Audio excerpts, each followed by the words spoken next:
Bienvenidos a La Otra Aventura, un espacio dedicado al mundo de los libros. Nos encontramos en el Malafama, el billar bar de la Colonia Condesa, aquí en la esquina de Michoacán y Tamaulipas. Séneca dijo: existe el destino, la fatalidad y el azar, lo imprevisible, y por otro lado lo que ya está determinado. Entonces, como hay azar y como hay destino, decía Séneca, filosofemos. Yo agregaría: leamos, bebamos y tratemos de pasarla lo mejor posible. Total, el destino siempre nos alcanza. Aunque el escritor francés Frédéric Beigbeder afirmó en una entrevista que el secreto y el azar están por desaparecer y con ellos la literatura, yo no lo creo. Entiendo que nos hayamos vuelto proclives a ventilar los secretos a la menor provocación y, en apariencia, a tener una vida predeterminada gracias a la tecnología. Pero le digo esto: el azar no desaparecerá jamás. En todo caso, tomará otras formas mucho más complejas. Justo como ocurre con la literatura que, aunque en esencia sigue siendo la misma, con el tiempo ha cambiado. Ahora es más breve. Antes lo común eran las largas novelas. Pero quién sabe, por azares del destino, es muy posible que en algún momento volvamos a las obras monumentales de ficción. Como todas las semanas les recuerdo que fue Adolfo Bioy Casares quien escribió que leer era la otra aventura y que la primera era probablemente la vida misma. Estamos pues en la otra aventura.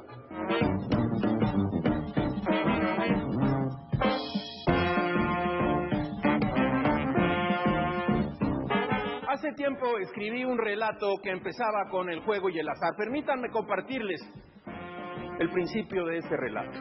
Dice así: el día en que Emilia Nájera abandonó la luz y se adentró en la sombra, yo estaba en el hipódromo de las Américas con Cecilia Montes. Nunca fui un apostador profesional, pero como todos he buscado el dinero milagroso desprendido de la suerte. Al principio apostaba como los novatos, al segundo o al tercer lugar. Cuando aprendí un poco, le puse dinero solo al ganador. Muy pocas veces llegué o jugué a una quiniela o una trifecta, en especial si se trataba de un caballo poco favorecido por el público. En esas apuestas se gana mucho o se pierde todo, un poco como a veces es la vida. Estaba apostando por Noche de Pigal, cuando recordé la máxima que dice que el yo es un caballo de carreras en un ascensor. En cierto sentido era el apotegma de mi vida. Faltaban 10 minutos para cerrar las apuestas de la octava carrera. Los especialistas sentenciaron que habían pasado los mejores tiempos de Baby Jane, una yegua fogosa, con ella con altas probabilidades de éxito en el terreno seco de una pista rápida. En lo alto se extendía una tarde de sol a rajatabla en la Ciudad de México. Aunque los momios no la favorecían, desestimé el consejo de los eruditos y fui con todo a su favor.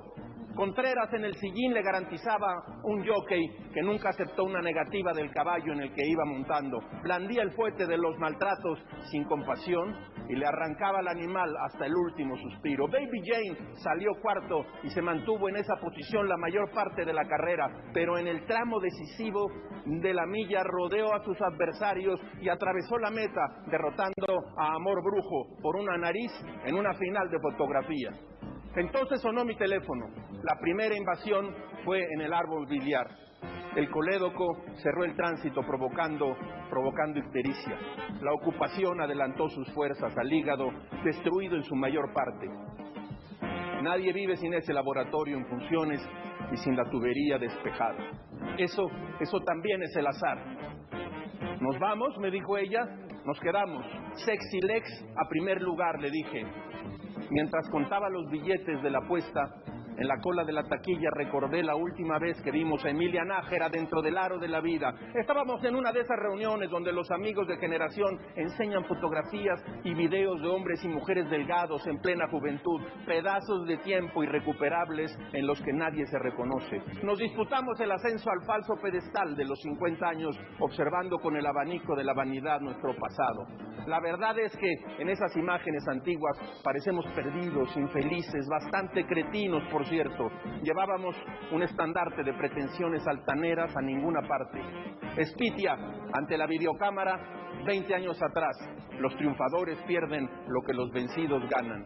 Una pena aquel extraño verol para protegerse del fango de los fracasos. Cuento esto para decir con otras palabras que esa noche hubo tragos y música de nuestros tiempos, que bailamos y entonamos algún himno, desde luego los Rolling Stones, As Tears Go By. Un jirón de los días de gloria, si se le puede llamar gloria a los sueños en que dejamos arder la juventud. Ayudados por el alcohol, evadimos a la vida ineludible y al amanecer nos despedimos sin saber que Emilia había llegado a la cima de su vida. La potencia resistente de Sexy Legs apenas alcanzó para el cuarto lugar en la 9ª corrida de la tarde. Rompí los boletos como corresponde al rito perdedor de las carreras de caballos. Habíamos tomado sol en las gradas y bebido tequila con cerveza en el bar del hipódromo. Me sorprendió la exactitud del mundo, esa alegría matemática acerca de la pérdida como el principio de una espiral de pérdidas. Esa tarde empecé a vivir bajo las leyes de aquel caracol. Aquel cuento se llama Bondage, lo escribí hace años y trata del juego y del azar, un asunto que a todos nos gusta y nos perturba.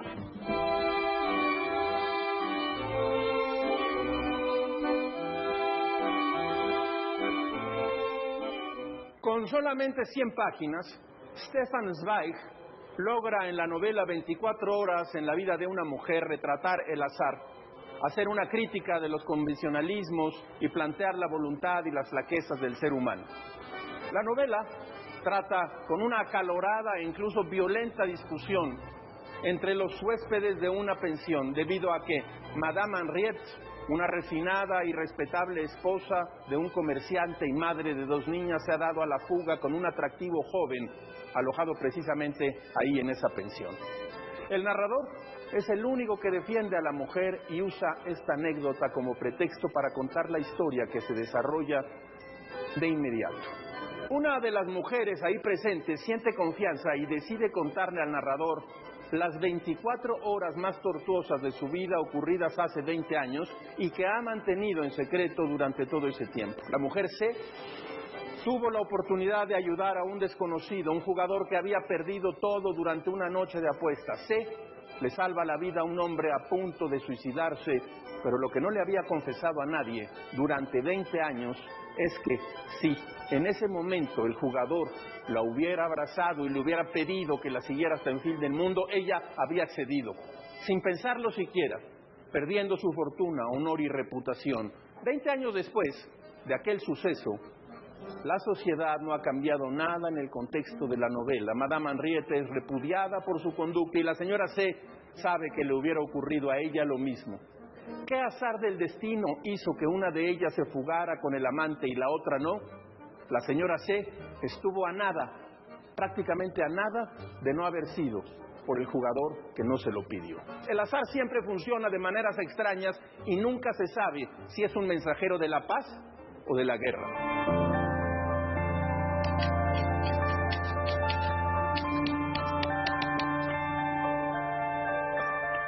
Tome usted una bolsa y llénela de letras, miles de ellas. Agítela y saque una por una. Fórmelas, añada espacios. Lo más probable es que obtenga frases sin sentido, palabras que no existen, pero tal vez se encuentre de pronto con un verso de Neruda o un cuento breve de Onetti. Así es el azar. En mi mente, la obra de Borges es sinónimo de azar. Tengo aquí esta vieja edición, las obras completas en MC. Hay desde luego otras. Soy de un país vertiginoso donde la lotería es parte principal de la realidad. Solo en una mente como la de Borges podemos asomarnos a un sitio así. En la lotería, en Babilonia, Borges imaginó que la compañía, un grupo oligárquico, atormentó a una sociedad completa sorteando días de cárcel y castigos como método de orden y control. Es el claro azar o las precisas leyes las que rigen este sueño, mi destino. Probablemente Borges es el escritor latinoamericano que más ha utilizado el azar en sus cuentos como eje rector de la trama. Podría ser así. Borges confiere al azar lo fortuito, la configuración oculta de los porvenires. En Emma Suns, por ejemplo, El Zahir, La escritura de Dios y varios otros cuentos, el argentino nos ha acostumbrado y nos ha asombrado con su capacidad para mostrar cómo el caos y la casualidad conducen con hilos negros la historia de la humanidad. No hay cosa en este mundo que no sea germen de un infierno posible. Un rostro, una palabra, una brújula, un aviso de cigarrillos podían enloquecer a una persona si ésta no logra olvidarlos. En uno de sus mejores cuentos, Tlön Uqbar Orbius Tertius, Borges atribuye al azar el descubrimiento de varias ciudades olvidadas por la historia, países indocumentados cuya ficción creyó que la había hecho su amigo Bioy Casares. Debo a la conjunción de un espejo y una enciclopedia el descubrimiento de Uqbar, escribió Borges. Borges vivió, usted lo sabe, fascinado por posibilidades perdidas y los mundos alternos. En uno de sus poemas, Borges se pregunta: ¿dónde está mi vida, la que pudo haber sido y no fue? ¿Dónde estará el perdido antepasado persa o el noruego donde el azar de no quedarme ciego? ¿Dónde quedó ese azar? ¿Dónde el ancla y el mar? ¿Dónde el olvido de ser quien soy? Jorge Luis Borges, El juego y el azar.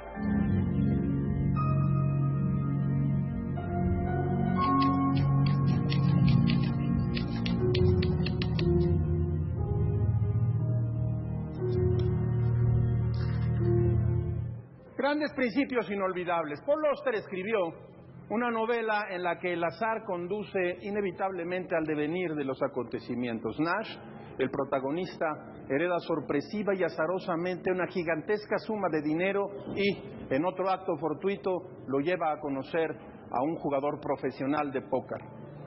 El juego y el azar conviven en esta novela. De hecho, toda la obra de Paul Auster está construida, seguramente, sobre aquella plataforma que llamamos azar. Paul Auster, la música del azar. Aquí, su inicio. Durante todo un año no hizo otra cosa que conducir.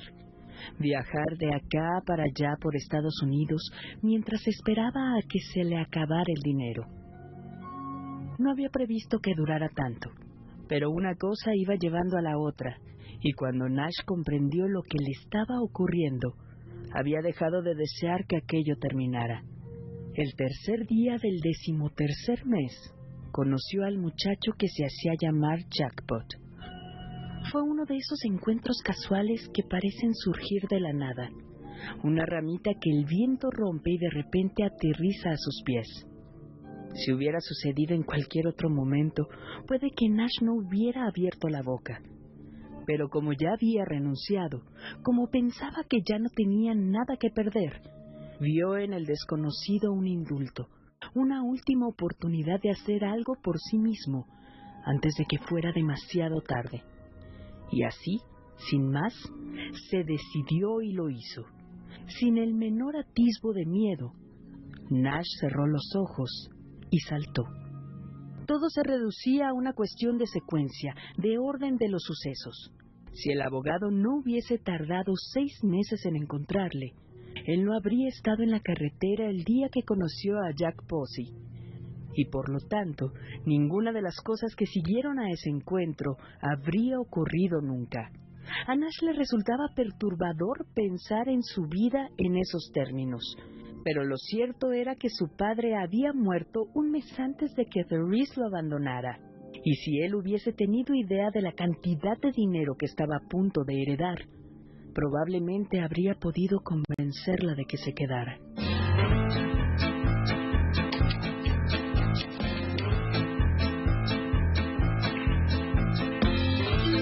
La mesa de novedades, que en este caso es una mesa de billar del Malafama. Tenemos aquí una colección que acaba de salir, coordinada por Alejandro Rosas, El debate de la historia.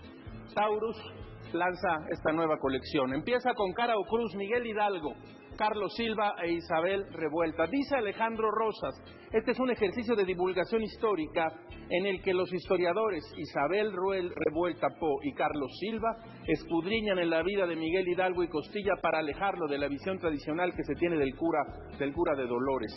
Es una colección de divulgación. Anunciamos, me dicen, y tienen razón, poca poesía en este programa.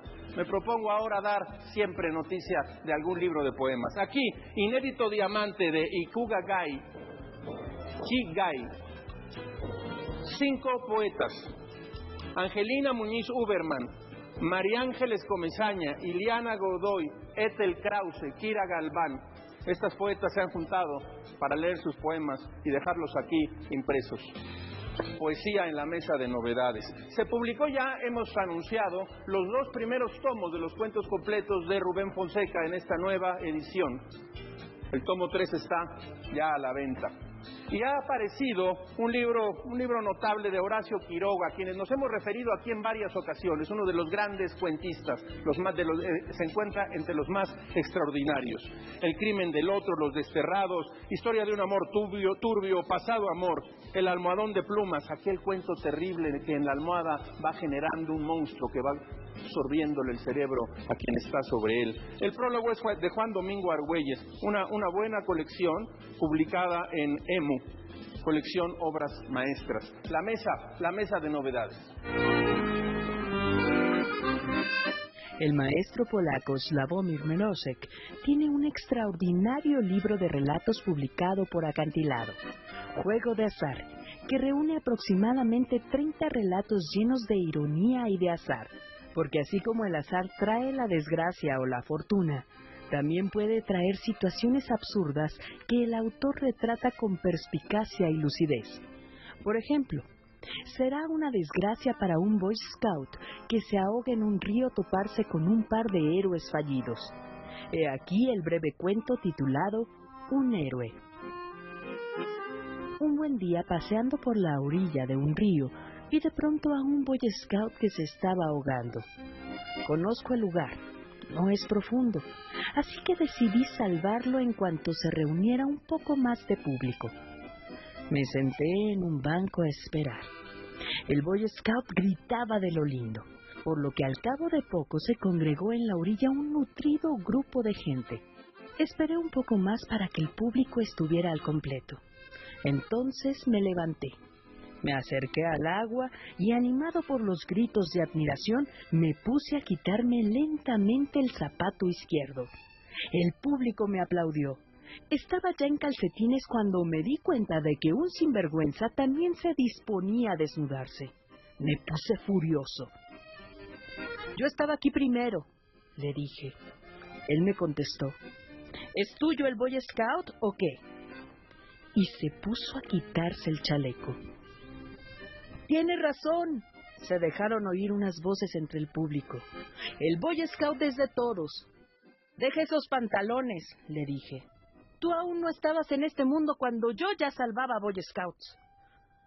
«Habrás salvado a tu abuela», me contestó en un tono insultante. «Y tú a tu tía. Vete a hacer puñetas y deja en paz al Boy Scout». El público iba en aumento. Unos estaban de mi parte, otros decían que todo el mundo tiene derecho a salvar Boy Scouts. Vi que las cosas se complicaban y que todo dependía de quién se desnudase primero. Aunque él había comenzado más tarde, como llevaba cremallera me alcanzó. Le gané solo al llegar a los calzoncillos. Al ver que perdía su oportunidad, quiso saltar al agua tal como estaba, en ropa interior. Se me encendió la sangre y le eché la zancadilla por hacerse el héroe. No sé qué pasó con el Boy Scout porque a nosotros nos llevaron a urgencias. Yo le disloqué un brazo y él me rompió unos dientes. Salvar a los que se ahogan requiere valor y sacrificio.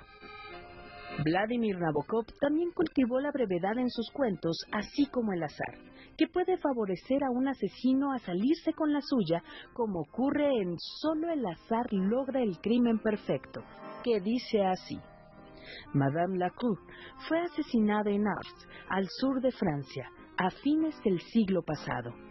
Un hombre desconocido con barba que, según se conjeturó después, podría haber sido un amante secreto de la dama, se dirigió a ella en una calle atestada de gente al poco tiempo de su casamiento con el coronel Lacour y le dio 3 puñaladas mortales en la espalda. Mientras tanto, el coronel, una especie de pequeño bulldog, se colgaba del brazo del asesino. Por una coincidencia milagrosa, en el instante mismo en que el asesino se libraba de las mandíbulas del enfurecido esposo, mientras varios curiosos cerraban círculo en torno al grupo, a un italiano medio chiflado que vivía en la casa más cercana al lugar donde se desarrollaba la escena, le estalló accidentalmente una bomba que estaba preparando, y al instante la calle se convirtió en un pandemonium de humo, ladrillos que volaban y gente que corría. La explosión no hirió a nadie, aunque puso fuera de combate al coronel Lacour, y el vengativo amante de la dama huyó entre la multitud y vivió tranquilamente el resto de sus días.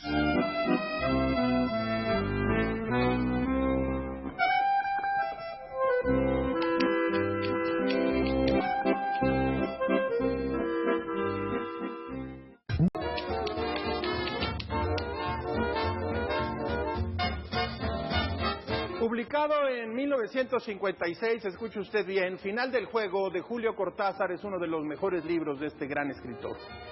En Final del Juego, Julio Cortázar muestra uno de los lados más lúdicos de su literatura. Se trata de una serie de cuentos cortos. Cortázar despliega varias tramas en las que se confunde la realidad con un gigantesco recreo en donde las reglas incoherentes de sus juegos se confunden particularmente con las de la vida. El problema mortal de un hombre que un hombre experimenta con su suéter en No se culpe a nadie, otro que es asesinado por los personajes de su novela en Continuidad de los parques, y otro más en que el personaje pasa sin aparente razón de conducir su motocicleta a ser sacrificado por mesoamericanos en la punta de una pirámide, la noche boca arriba. Final del Juego es el cuento con que cierra la compilación, un magnífico relato largo donde Cortázar anunciaba ya lo que sería Rayuela en un futuro muy corto. Cortázar también jugó en otros libros, mire usted, estas viejas ediciones de Último Round. Se trata de jugar la poesía, la imagen, el cuento corto, la iluminación, el chispazo. Cortázar decía, siempre tenemos 10 años. Juegue, sin juego la vida se vuelve de piedra.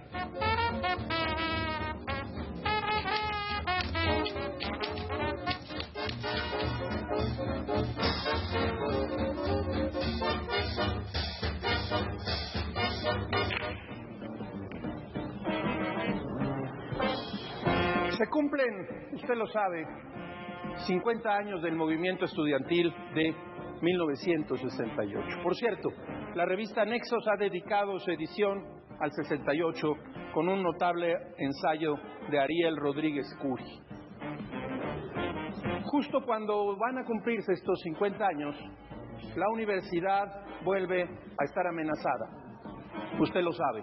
Un grupo de estudiantes del CCH Azcapotzalco que se dirigía a la UNAM y rumbo a Rectoría fue recibido a pedradas, a navajazos, a golpes de kendo por un grupo de asalto golpeador que aún no sabemos quién envió.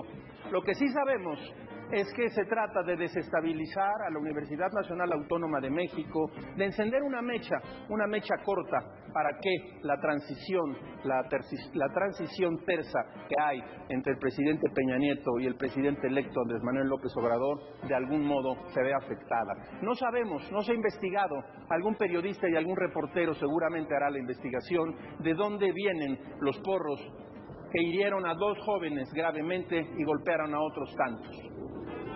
La Universidad Nacional Autónoma de México no debe permitir que se le amenace. El rector Graue respondió rápido y bien. Expulsó a los 18, o a algunos de ellos, de quienes se esperaba que llegaran o huyeran después de haber hecho la agresión, la artera agresión a estos jóvenes. Es el momento de detener un conflicto, de que ese conflicto escale. Ya hay 35 escuelas en paro. Ya llevaron su pliego petitorio, parece ser un pliego bastante sensato, no parece ser una locura.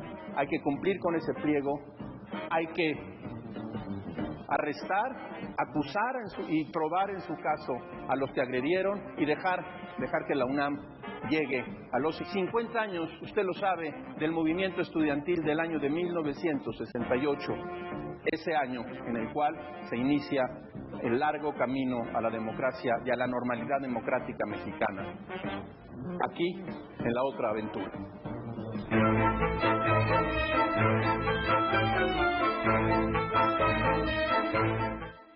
Como todas las semanas, usted encontrará en esta ventana un escenario por el que pasan como ráfagas la felicidad de las frases célebres, frases, aforismos, máximas. Escuche usted, la vida es un juego del que nadie puede retirarse llevándose todas las ganancias. André Maurois. Llegamos al final de esta emisión y de esta aventura. Agradecemos al billar Mala Fama de la Colonia Condesa haber recibido a la producción de la otra aventura. Soy Rafael Pérez Gay y los espero la próxima semana. Abres una puerta y detrás de ella aparece un mundo. Eso es un libro.